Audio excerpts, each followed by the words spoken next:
We go into these negotiations holding a firm belief that our cause is just, our intentions are pure, and our goal is patriotic. We go into these talks convinced that some issues, in particular, lowering the price of food, is urgent, can't wait, and does not even need the talks. Opening of the servers is not negotiable. We agree that a balanced process, spearheaded by members of parliament from both sides and backed by experts, is an appropriate way to proceed. The end product will then be presented to Parliament for approval. We shall send our members to the select joint committee whose terms of reference shall be to A. Recommend measures to lower the cost of hunger, fuel, electricity, and school fees. B. Conduct a review and forensic audits of the servers used by the IEBC before, during, and after the 2022 presidential election. C.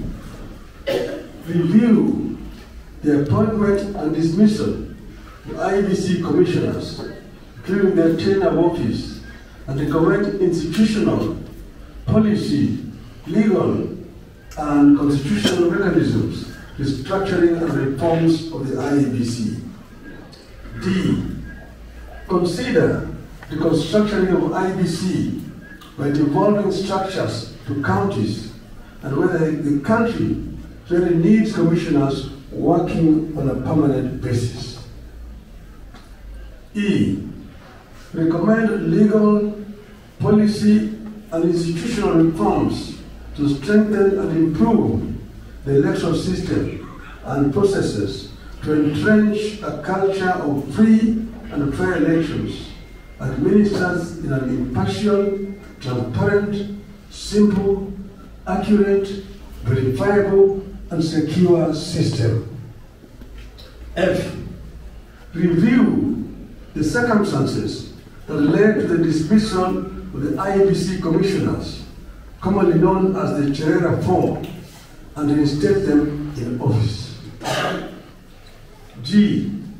Review and recommend changes in the law that will entrench party discipline, fidelity by 1.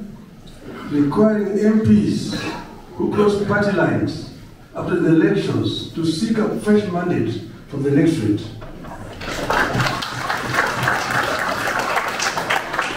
And 2. To allow parties to replace nominated MPs who cross party lines. H. Initiate legislation to address the electoral, governance, and economic gaps identified during the inquiry for consideration by the Houses as appropriate. The Joint Task Force shall present its report to Parliament within 30 days of its establishment. Finally, we reiterate 3 important points. 1.